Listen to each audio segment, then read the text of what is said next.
আসসালামু আলাইকুম dear viewers. আজকে আমরা মেবি দ্বারা অনেকগুলো বাক্য তৈরি করব যেগুলো আমরা প্রতিনিয়ত ব্যবহার করি। So let's get started. আপনারা দেখতেছেন প্রথমে মেবি মানে হচ্ছে হতে পারে। আমরা দেখি সাবজেক্ট প্লাস মেবি নাউন অথবা অ্যাডজেক্টিভ। আরেকটা রুলস হচ্ছে দেয়ার প্লাস মেবি নাউন অথবা অ্যাডজেক্টিভ। অর্থাৎ সাবজেক্ট দ্বারাও সেন্টেন্স শুরু হতে পারে, দেয়ার দ্বারাও। সাবজেক্ট দ্বারা হবে যখন কোনো ব্যক্তি বা বস্তু কিছু হতে পারে, আর দেয়ার দ্বারা শুরু হবে কোথাও কিছু হতে পারে বোঝাতে দেয়ার দ্বারা শুরু হবে। যেমন সে একজন ভালো শিক্ষক হতে পারে, এখানে সে হচ্ছে কিন্তু সাবজেক্ট, তাহলে he may be a good teacher.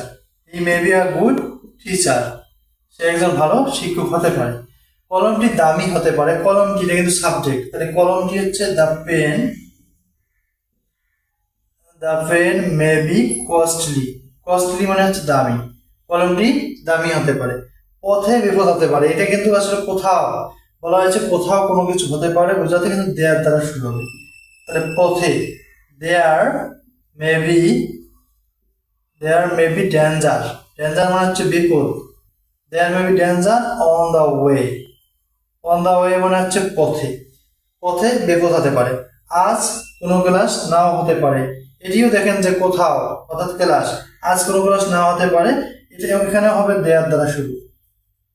তাহলে there may be no class today.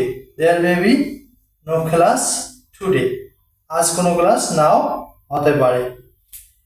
If you practice daily, you can make a lot of sentences and English will be very easy. So you have to practice. I think today or tomorrow you can do better in your future life. Thank you for watching.